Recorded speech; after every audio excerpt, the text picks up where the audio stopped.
So we're in the 24th parak of Sefer Breisheet. We're just at the point of the story where the servant of Avraham Avinu is sitting down at the table to eat supper with the family of Rivka, soon to be known as Rivka Imenu.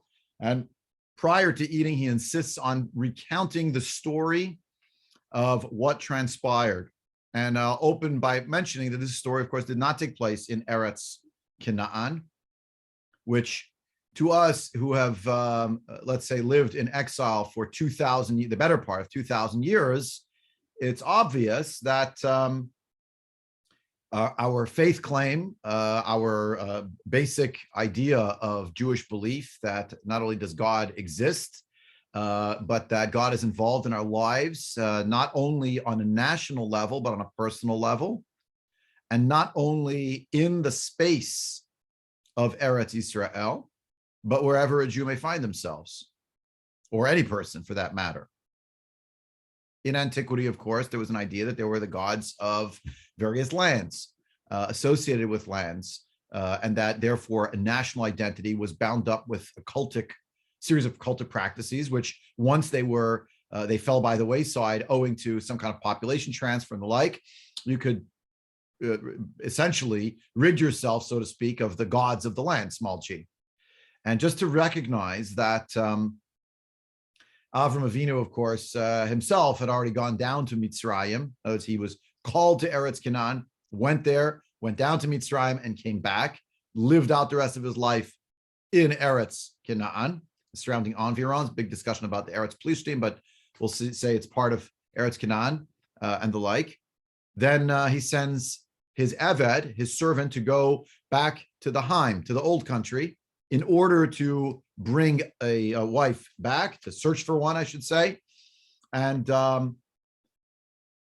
by reading through not only the story, but especially the story about the story, told in the first person by the person to whom it happened, gives us an idea that obviously, from the perspective of the Eved Avraham, who Chazal identify by the name Eliezer, my God is my help, it transcends space and geography.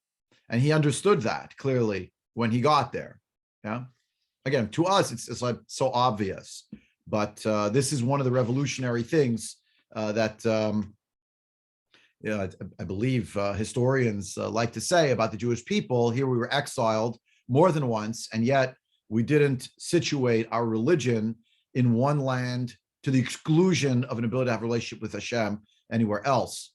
And that's against the backdrop still of various Ma'amarei Chazal. We do have statements in Chazal, in Medrash Halacha, and in Parshanei HaMikra, both in the world of Medrash Halacha, which is the world of Chazal, but then picked up by various of the Parshanim. Most prominently, you have Rashi has a statement along those lines, and certainly the Ramban is very big on this idea that on a certain level, a Jew is not living fully and completely if they're not living in the land of Israel.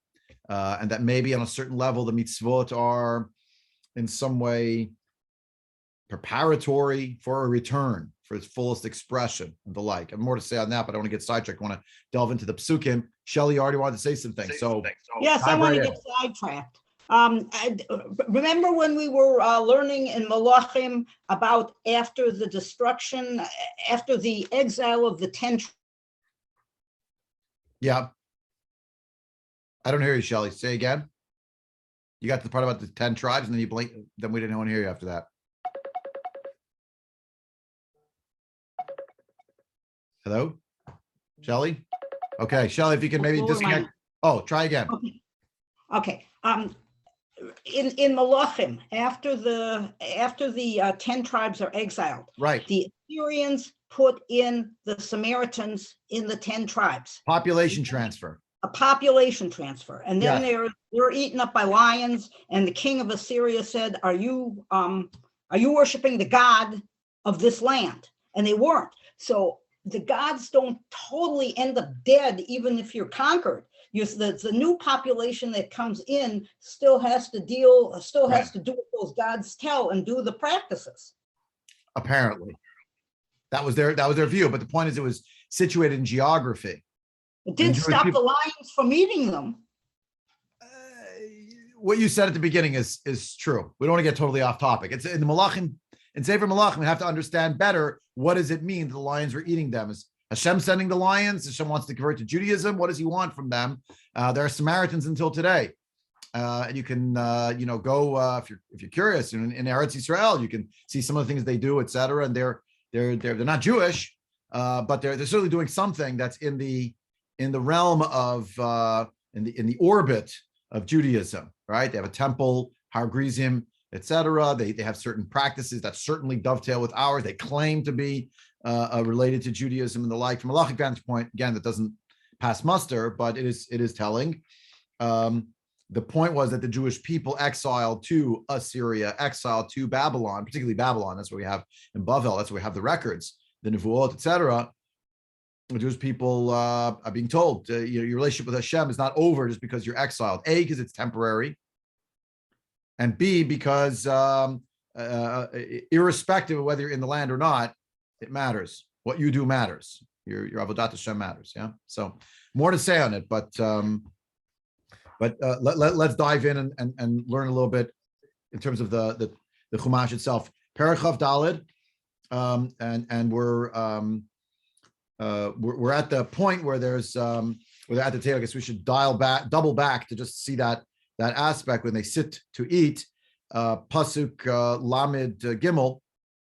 Vayusam lefanav le'echol vayomer lo ochal ad im dibarti dvarai vayomer daber. I'm not going to eat until I speak my piece. Why was it so important for him to say, I'm going to have to communicate with you a story first? Why didn't he break bread with them, eat, and then, get into it? I'm curious what people think.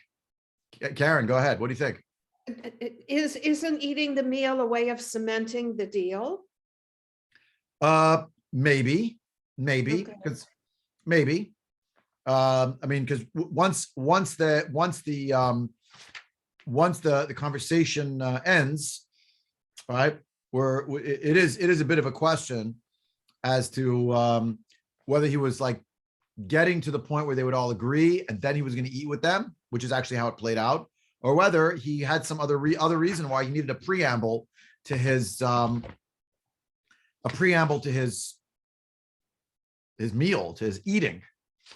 It's like I can't even eat a morsel now. I know I was hungry and thirsty and hungry, and that's why cows were taking care of. I need to tell you this first, right? And I think there's something there. Rav Saji Gaon says that he did this. He didn't want to start eating before he spoke because that way they'd be embarrassed to refuse him. The food is already out, so they're all sort of a captive audience, right? So he's going to speak. The Rashbam thinks that after he saw that Hashem had already helped him this far, he didn't want to now sort of speak. What's the word? He didn't want to react by saying, okay, well, God did his part. Now let's eat. And then I'll get to why I came. He saw a continuity between being at the well and now the opportunity to sit with them at the table was an opportunity now to actually share the story without getting sidetracked practically in terms of eating and drinking. The idea, I think just on the level of pshat is he was very excited. He was very excited. Hashem, he saw in his life, he saw God's hand, and it didn't involve any open miracles, but what some others might refer to in a secular vein as serendipity, just the confluence of events and dialogue, everything that happened, it fell into place. I just have to share this with you. I got to tell you what transpired here, right? And the opening element is Vayomar Eved Avram Anochi. It's a pasuk in and of itself. Let me tell you who I am. I am not here as an individual. I'm the Eved Avram. And I mentioned to you, that's the last thing we said when we learned last time. I see your hand, Karen, give me one more second. The last thing we talked about last week was, he didn't say to them, my name is such and such. He doesn't use his name at all. So when it was the prior period. Okay, we want to accentuate that he's the Eved Avraham. Now he's actually sitting with them. He wanted to know everyone else's name, but when it came to his name, he doesn't mention it. And we talked about the idea that he's referred to first as an Eved Avraham, then he's called Ha'ish when he's at the well, the whole story there, and up to the point where he comes to the table. And now he's back to Eved Avraham Anochi. So he turned the channel back to, I was the Ish, I was the man, also anonymous in its own right, with all the echoes of the idea of the Ish as something, call it angelic, call it, I don't mean to say he's literally an angel, right? We talked about that idea. I think it was Chaim Guri, by the way, who met with Rav Aryeh Levin in Yerushalayim, right? I told you that story last time, right? So it's like, that kind of idea we talked about last year. At that moment, he's a malach, he's an emissary, but there's something approximating the angelic about how he operates. Now he sits down at the table and eating, of course, very physical activity. It's right. They only the mortals are going to eat the food, just like the angels being welcomed to Avram Avinu's house. Sound familiar? Right? Mm-hmm. So now he's welcome to someone else's house, and so to speak, he's the malach. How does he start? Eved Avraham Anochi. I'm a servant. I work for Avram. I want to invoke my master's name immediately. Okay, Karen, go ahead. I'm sorry to keep you waiting so long. That was the most perfect preamble to what I was going to say. Oh, good. So thank you very much. Avraham is known for his alacrity. He gets up early. Excited. If he has a mission, immediate. He doesn't tarry at all. And that fits in beautifully with your comments about Eliezer being Eved of Avraham. He is emulating those characteristics. Yeah, great. Wonderful, thank you. Yeah, and you see it playing out, right? Now, it was here that the Midrash picked up this idea. Rashi is going to quote it later. And of course, the question for us is, why is it only later? But if you flip to verse, it's probably 42 or thereabouts, Pasuk Membet. I think that's where I saw it. Yeah. Just look at Pasuk Membet, verse 42. Right? Go right to Rashi. And Rashi quotes the Midrash, which we should be aware of and should inform our listening to these psukim. But of course, I'm going to ask the question before you even read it.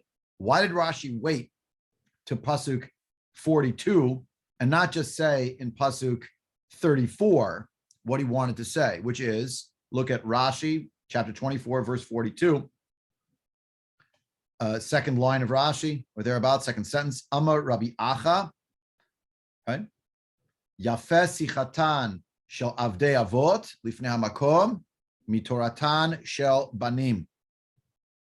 Greater is the speech of the servants of the patriarchs before God, more so than the Torah of the children, meaning the children of the avot. Sharei Parsha Eliezer Kfula b'Torah, because the section about Eliezer is doubled in the Torah. The Harbe Gufei Torah Lo Nitnu Ela B'Remiza, and many basic bodies, part of the corpus of Torah, is no more than a hint. Whole swaths of halacha that don't appear in the Torah Shebichtav explicitly.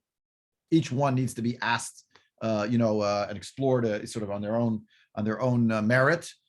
Each one deserves its own attention, but major elements of halacha that we would call deoraita are not explicated in the Torah. And yet this, which on the face of it has no halachic import, there's no mitzvah here, the Medrash goes out of its way to tell us that it was a great thing that the Eved of one of the Avot spoke this way, told the story this way. It gives us a real window into what the Torah feels is crucial for us to see in the Torah Shebichtav. It's not that it's more important, but yafeh, nicer, more beautiful is the speech. What kind of speech? Not oration, but the common speech at the table when the meal is being served. There's no podium, there's no fire, there's no lights. It's literally just somebody's regular table. How does this person conduct themselves? How do they introduce themselves? How do they tell stories about things that have happened to them over their lifetime? And particularly, what do they focus on, even in the immediacy of the moment, about what brought them to this table at this time? Now, the notes in the Chumash Torah Chaim from Mosad Rav Kook point out that in Breisheet Rabbah, in the Medrash itself, in the volume of Medrash that Chazal composed, these words that Rashi quotes actually appear earlier. Let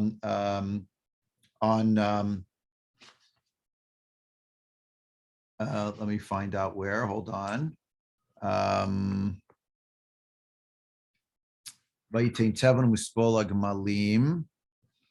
Already on verse 32. On verse 32, because they're getting ready to eat. But for some reason, Rashi put it on this pasuk specifically, which is a question. Why did it wait till now to be told? So the quotation here from one of the commentaries on Rashi, the Nachlat Yaakov, is that in this pasuk, already at 42, we got a doubling of the miracle itself. And why did it say a second time? There was a repeat even just in this pasuk itself, that's what makes it so precious. The doubling. So where's the doubling? Is when he on verse 42. Well, we should just read through the psukim. We'll see it inside. We have here a verse 34 introduction. Here's who I am. My name is the servant of Abraham. Never says his name. Vashem, verse 35. Vashem beirachet Adoni me'od vayigdal. Let me tell you a little bit about my master, your relative. He blessed my master very much. Vayigdal, became great. Vayitain lo tson uvakar v'chesed v'zahav avadim u'shfachot u'malim v'chamorim. We know that actually those did not fall from the sky. Avram did not find them corralled somewhere. They were given to him by Paro. It says so in the Torah in chapter 12, chapter 13, going into chapter 13, the whole story there with Lot's shepherds, Avram's shepherds. But in the retelling of it, came from Hashem, right? I mean, like, a person has a job, so they get paid, they get a salary, they get a paycheck. So are they going to say, I got the paycheck from my boss? Well, literally, that is what happened. But the parnas is from Hashem. How does that work out?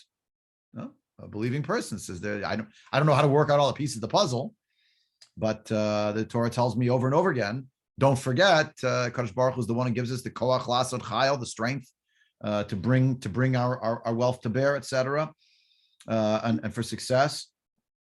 And that's how he tells the story. It doesn't give him the whole background of what happened about going down to Mitzrayim, etc. Lamed Vav, how did Yitzchak come into the world? What's the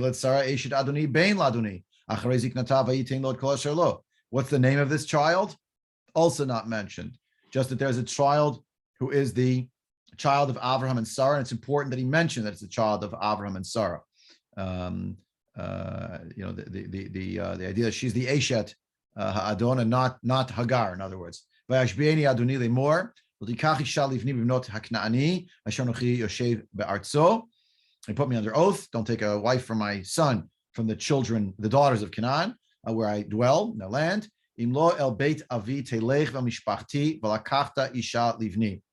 This is a fascinating passage. We'll come back to in a minute.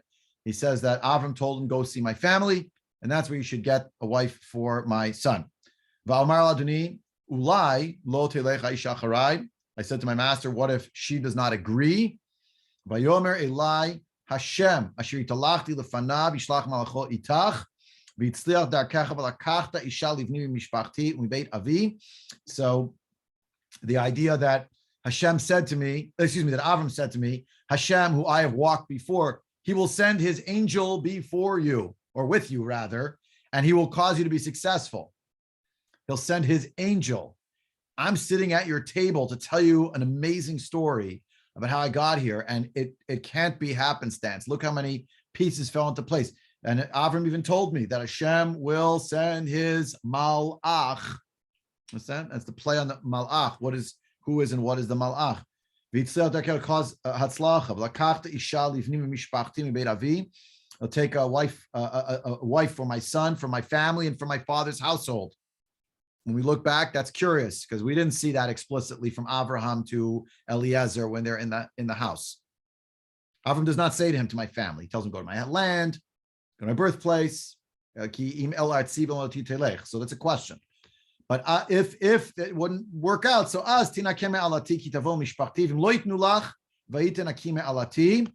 you'll be free of the vow when you come to my family if they do not agree themselves.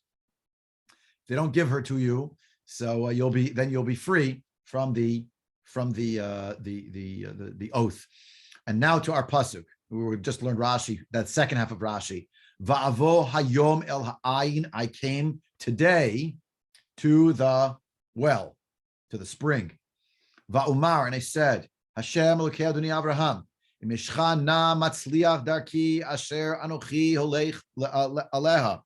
Right? If you would please, basically requesting from God, who is the God of my master Avraham, to give me success in my path that I'm going upon today.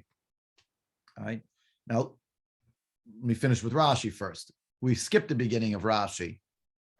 Rashi points out, Va'avo hayom, Rashi, verse 42, now the first sentence of it. I start with the second sentence to amplify the question methodologically, but now to understand it. Hayom yatsati v'hayom bati. Today I left and today I arrived. When he said, Va'avo hayom el ha'ayin, it's superfluous, since clearly the story just happened. They're sitting in the house for dinner. It says she came late erev, in the evening time. She came to the spring, to the well, to get the water. Everyone gets good, right? Late seit ashravot. They go out because it's cooler then. Some say because then the male shepherds are not there to harass the women, right? So I came today. So Rashi picks up on the idea. What is it? Why is that added in? I came today to the spring. Today I left, and today I arrived. Mikan shekafza lo haaretz. From here we learn that you had what Chazal referred to as kfitzat haderach. That when a tzaddik goes from one place to the other, they go extremely quickly. Some would even say in a very miraculous way. It's like they're teleported from one place to the other. A journey that could not be made in one day, he made in one day. Now, is that the pshat? Not so sure. Not so sure. It didn't say va'yitzeh hayom va'avo hayom. But Chazal picked up on the idea that there's an extra little piece here, va'avo hayom el ha'ayin. Rashi, quoting from Chazal. Again, Rashi, not all the time, but most of the time, is simply quoting pieces from Chazal, and he is quoting them in order to make a point about that particular pasuk. Va'avo hayom el ha'ayin, the Gemara says, it tells you it's all the same day. He's amplifying the sense of miracle to this family. You know, I left this morning, I got the charge, and I'm here now. How could that be? So my master told me that Hashem would be with me, send me an angel to go with me. I rode, I don't know if he said literally, I rode on the wings of eagles or something, or of angels, on a chariot of fire. But the point was, kfitzat haderach, go from point A to point B very quickly. Again, is that the pshat? Not so sure. So you can make a very good case. This means he traveled and traveled, and today's the day I arrived. But the fact that in verse 41 is the response of Avram Avinu to the doubts of Eliezer about his possibility for success and what would be happening if it didn't work. And then the next thing is, and I came today, without mentioning a little detail like, and I traveled here and it took me X amount of time, implies by its absence, maybe it all happened in the same day. And indeed, there is a concept in Chazal that great tzaddikim in certain moments have this kfitzat haderach, right? They can be beamed from one place to the other very quickly, something like that. But there's a message behind it. So the Nachlat Yaakov basically says, that's why Rashi waited till here to quote a midrash that itself is really anchored as the preamble to the speech of Eliezer altogether. Amplify it here, because here we see that within the sikha, within the actual language of Eliezer, he himself is doubling not only the story, but he's also sharing with us details of miracle that would not otherwise be known to us necessarily. and he's bringing it to bear in his actual his recounting of the story. Right? When you look at the psukim themselves, when it actually happened, compare it to that. So in Pasuk Yud, verse 10, the same chapter, it just said he took 10 camels, right? And he went, he arrived, he took them, right? It doesn't tell us per se that all happened on the same day. It says he took them vayelech, and he went, he traveled. All of that was left out. That I took 10, he didn't tell them I took 10 camels and I went, and we all went in a caravan. I went in that direction. How do you know it was all the same day? From that part of the story, it's not clear. It was brought to us by Eliezer in his recap. Again, on the level of drush, but therefore Rashi says, here I want you to see that Yafes sichatan shel avdei avot lifnei makom mitoratan shel banim shar parsha shel Eliezer kafula b'Torah. It's doubled, but it's not just that it's doubled, but it's also the element of miracle that is also, so to speak, doubled here. It's mentioned in the telling, maybe details we didn't already know beforehand. Okay, dialing back to another part of this. What does it mean that Avram Avinu did not explicitly mention the family, but the Eved Avram thinks it's so important to mention the family? That's question A. And question B, did it actually happen that Avraham said to him that if the family will not agree, then you're off the hook? In other words, look at verse 8. Go back to verse 8, chapter 24, verse 8, and you'll see a distinction between what's described in the pasuk, how Avram said it to Eliezer, and what Eliezer himself told the family.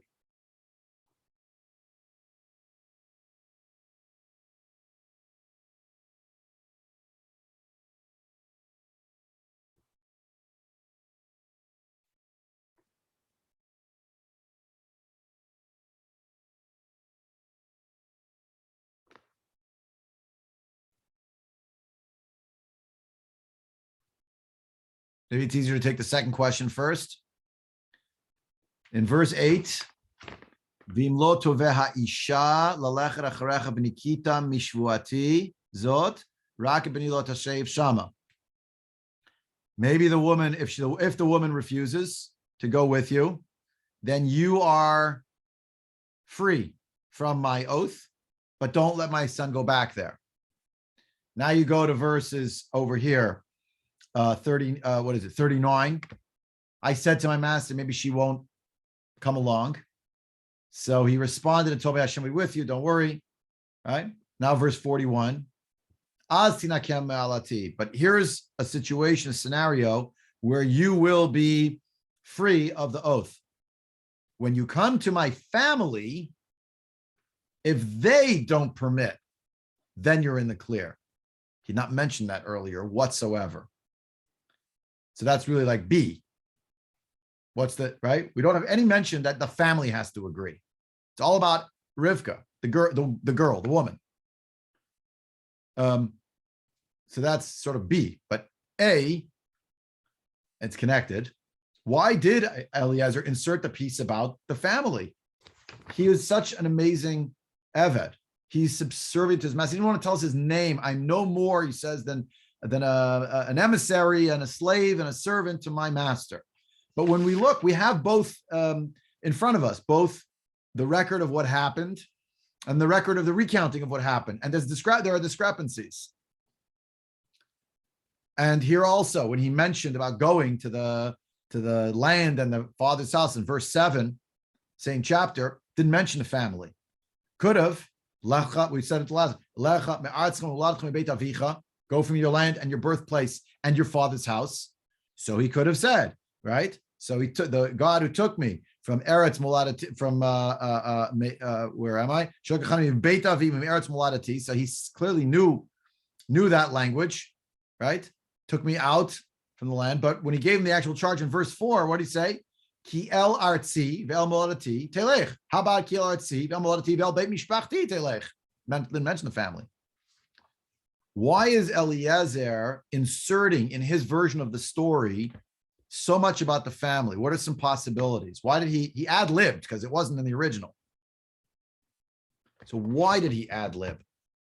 What gave him maybe a certain license to ad-lib? At the level of parshanut, what do you think?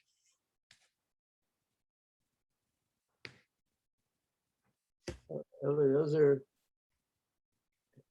has his prayers or his requests more than answered, and now he's going for diplomacy, trying to make the best possible appearance with for some reason. Apparently, Eliezer is convinced that this is the right girl for Yitzchak. Yeah. And therefore he's making the case somewhat independently about the case for Abraham. Right. Now, so it also suggests possibly that at this stage, Eliezer felt that Abraham was not totally able to grasp the situation, having been sent in a rather vague journey to a country, and he's taking matters in his own hand to try to succeed for his master. So 2 points then. First, the idea that maybe it was somehow implied or understood in the instruction, which itself had some vagueness to it. The reality that things played out beyond his expectation, beyond what he thought possible, and how perfectly everything was falling into place. And then secondly, the notion that when you're someone's servant, their representative, their plenipotentiary, if you will, the reason why we don't just have a writ on a scroll delivered by the mail, by the US mail, but we have an actual emissary, is because he needs to use his own best judgment in that situation about how he's going to seal the deal, how he's going to make it happen, he's going to conclude it. Seeing how this family is, who this family is, perhaps he intuits that right here he had to go to the length of including the family in the discussion and letting them know that the decision was really theirs. Now, of course, as he lays it out, they themselves say, well, if God said, they're going to say that. What do you want us to say? Now, some of the Rishonim, just so you know, they actually think earlier on, they say, no, when it mentioned this idea about Moladati, my birthplace, it meant my family. Maybe. It could be. The Radak wants to say that he told Eliezer, go to my land and my birthplace because everybody knew that's where the family was from. It wasn't sending them their stam because they had a good water table or something, because that's where the family was implied. He didn't have to say it explicitly. I think it's a bit of a question, but the point is, that's where the Eved is going to find the family of Abraham. That's why he said, okay, but it didn't say that. But there's a remez that maybe looking for Rivka. Could be. And along those lines, by the way, you could say Radak's kind of trying to cover. Otherwise, why did he change the language? But indeed, as is being pointed out, the concept that he told them all different elements of the story, he had to throw in himself the notion that my sitting with you at this table, not an accident, and you have a part to play. Come together, let's be, in quotation marks, b'tzitutim, we'll be malachim together. We'll all be emissaries. We'll all, be partners in the next phase. As I'm telling you the story, I'm telling you this was meant to be, to come find you. Yeah. So, okay, Karen. Lavan is a wily creature. Yeah. And it already tells us that in line 30, he has seen the rings and the bracelets on his sister. Right. Okay. I can't imagine that Eliezer didn't see him looking at the rings and the bracelets on the arm, and maybe they're wondering, what more can I get out of this deal? And maybe Eliezer is just starting with the flattery. Yep. Start with the flattery and see where it goes. because we can't forget Move it along. Yeah. who he's dealing with. Right. Right. And by the by, if the Torah itself reports that, Lavan's eyes gravitated first toward the wealth, Eliezer probably saw that too. Right. And therefore, the more he can include them in the, what's the word, in the divine plan that's playing out, of which they are a part of the plan, then it's not just going to be for mercenary reasons when they agree, although there'll be a big hefty element of that too, especially when you're dealing with, as you said, with Lavan and his character. There is an element then of sort of elevating their motives, the motives they don't know they have. Because on the face of it, Lavan's motive seems to be, as Chazal amplify, and based on how he behaves later, the case could very strongly be made on the level of Pshat. He was already that way when he was younger, right? He saw the bangles, he saw the ring, and then he invited, because he said, well, we're going to, it's a good get-rich-quick scheme. We're going to invite the guy for a meal and pay dividends. By the end of the meal, we'll be rolling in dough. So, pardon the pun. So what happened instead? He told them, but your family, and this is what Hashem wants, and we're getting closer, and that really a feeling that there's something more going on than just the transactional in terms of what they stood to gain materially. Tamar, hi. Father, wonderful to see you, Mishpachat Sachs. It's been so long. Lovely to see you. Please, I miss you. Go ahead. Wonderful to be here. I just wanted to say I'm so moved whenever I read this portion by the devotion, the immense devotion that Eliezer has to Abraham. Amazing. He's possessed with the desire to carry out his master's mission, and you can almost hear him breathing fast and being excited and feel. And that to me was also why he couldn't wait till the meal began. He was so filled with a desire to start working for his master. I find that so moving, so moving. Yeah, beautiful. Yeah, I think there's a lot there. Along the lines of what some of us have been saying right now, just in this last section, the Bal Akedat Yitzchak, Rav Yitzchak Arama, medieval commentator, says that the ad-libbing here of an Eliezer was a little bit in order to, it was a little bit of Ha'arama, would be not quite subterfuge, but something that's a little bit of shift in the actual reality of what he was told. But he did this because they were going to think that if they didn't give him Rivka, so he's totally off the hook and he could choose any woman that he wants. But he can't let that happen now because he's so overwhelmed by seeing the Yad Hashem. How could he let them ruin it now? How could it be? Right? And the idea is just want to remind them, you are part of this. It's a Pella. This girl came out. She's the family of Avraham, right?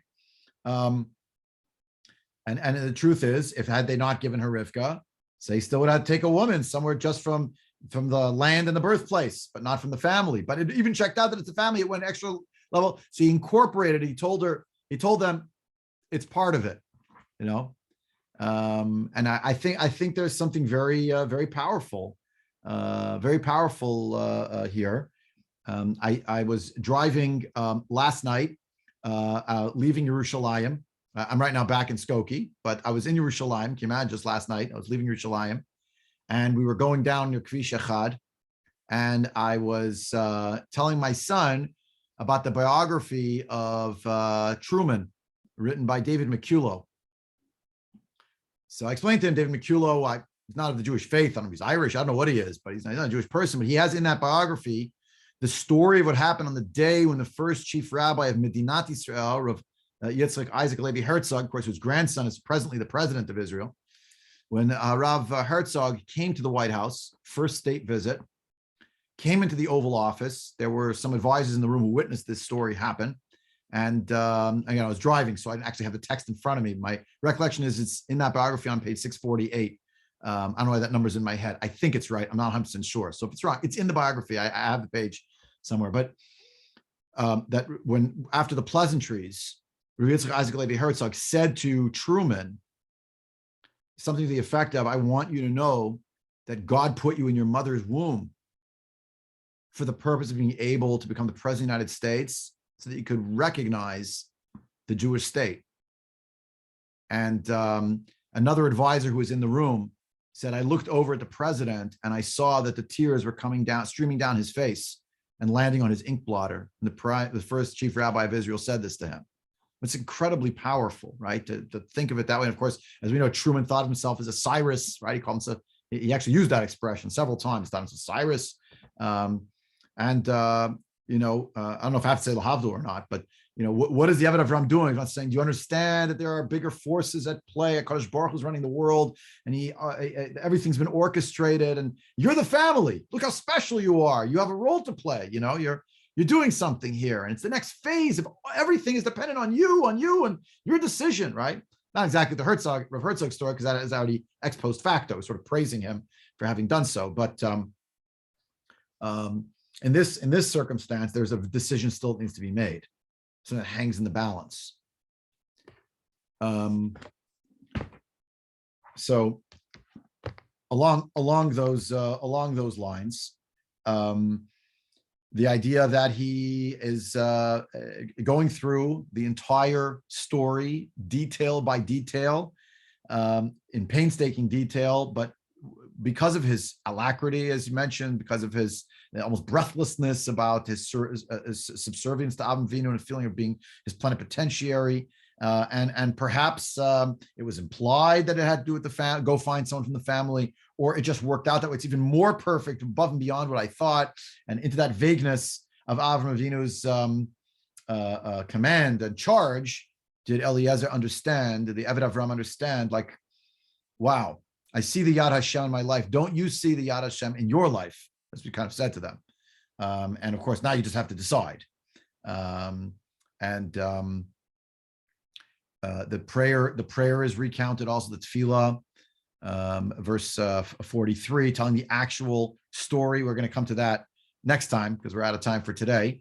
But come next week, God willing, we'll start at verse 43. We'll try to figure out on 42. We'll double back to the tefillah in the recap of the tefillah. And if you want to do a little thing for homework, you look at some of the differences and similarities between those two.